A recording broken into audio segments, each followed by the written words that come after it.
स्वागत है मेरे चैनल जियो गुरुजी में। आज के इस वीडियो में हम भूगोल मॉडल प्रश्न पत्र के महत्वपूर्ण प्रश्नों को हल करेंगे। तो चलिए शुरुआत करते हैं। सबसे पहले निम्नलिखित में से कौन सी एकल कृषि नहीं है? विकल्प हैं डेयरी कृषि, मिश्रित कृषि, रोपण कृषि, वाणिज्य एवं अनाज कृषि। तो मैं आपसे अपेक्षा करूंगा कि इस प्रश्न का उत्तर आप कमेंट बॉक्स में लिखकर जरूर भेजेंगे। चलिए शुरुआत करते हैं अगले प्रश्न का। मानव विकास की अवधारणा निम्नलिखित में से किस विद्वान की देन है? तो इसका जो सही उत्तर है वो है डॉक्टर महबूब उल हक, जो कि पाकिस्तान के अर्थशास्त्री हुआ करते थे। भारत का प्रमुख पर्वतीय पर्यटन स्थल है?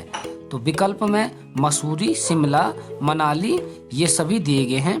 इसमें जो सही उत्तर है वो है ये सभी। अगला प्रश्न है बिग इंच पाइपलाइन के द्वारा परिवहित किया जाता है। तो मैं आपको बता दूं कि बिग इंच लाइन जो पाइपलाइन है ये बेसिकली पेट्रोलियम के लिए प्रयोग किया जाता है। तो यहाँ पर सही उत्तर पेट्रोलियम है। निम्नलिखित में से कौन से किस प्रकार की बस्तियां नदी एवं नहर के किनारे होती हैं? विकल्प में वृत्ताकार, रेखीय, वर्गाकार और चौपट्टी दिए गए हैं। तो यहाँ पर जो सही विकल्प है वह है रेखीय, क्योंकि आप देख पा रहे हैं कि नदी और उसके किनारे पर बनी हुई बस्तियों से जो आकार बनता है, जो प्रतिरूप बनता है, उसे हम रेखीय प्रतिरूप कहते हैं। अगला प्रश्न निम्नलिखित में से कौन सा भारत में पुरुष प्रवास का मुख्य कारण है? यहाँ पर विकल्प दिए गए हैं विवाह, काम और रोजगार, व्यवसाय, शिक्षा। तो यहाँ पर जो सही उत्तर है वो है काम और रोजगार, क्योंकि अधिकतर भारत में जो प्रवास होता है वो प्रवास काम और रोजगार के कारण ही होता है। अगला है निम्नलिखित में से निम्नलिखित में से जल किस प्रकार का संसाधन है? तो इसमें जो सही उत्तर है वह है चक्रीय संसाधन। जल यहाँ पर क्या है? एक चक्रीय संसाधन है।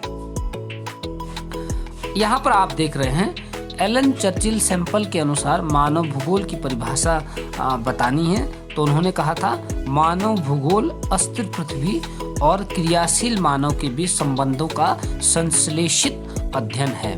क्योंकि पृथ्वी अस्थिर है और मानव लगातार कार्य करता रहता है, तो उनके बीच के जो संबंध होते हैं वो लगातार परिवर्तित होते रहते हैं। तो उन्हीं के बीच के संबंधों का संश्लेषित अध्ययन करना ही क्या है? मानव भूगोल है।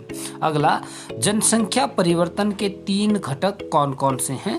तो जनसंख्या परिवर्तन के 3 घटक निम्नलिखित हैं। सबसे पहले जन्म दर, मृत्यु दर और प्रवास। इस तरह से जन्म दर, मृत्यु दर एवं प्रवास वे घटक हैं जिनसे किसी क्षेत्र की जनसंख्या का आकार बदलता है। या यूं कह सकते हैं कि किसी क्षेत्र की जनसंख्या में अगर कोई परिवर्तन आता है तो उसके लिए जन्म दर, मृत्यु दर और प्रवास 3 घटक जिम्मेदार होते हैं।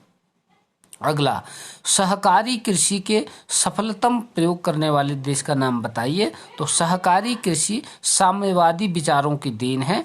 यूरोप में डेनमार्क ने सहकारी कृषि के क्षेत्र में सफलतम प्रयोग किया है। अगला है परिवहन के विभिन्न साधनों को बताइए। परिवहन के 3 प्रमुख साधन होते हैं, जिनमें पहला है सड़क परिवहन, दूसरा है जल परिवहन, तीसरा है वायु परिवहन। सड़क परिवहन में मोटर, बस आदि, जल परिवहन में नाव एवं जलयान तथा वायु परिवहन में वायुयानों द्वारा यात्रा एवं माल ले जाने व लाने का कार्य किया जाता है। अगला प्रश्न है मुक्त व्यापार क्या है?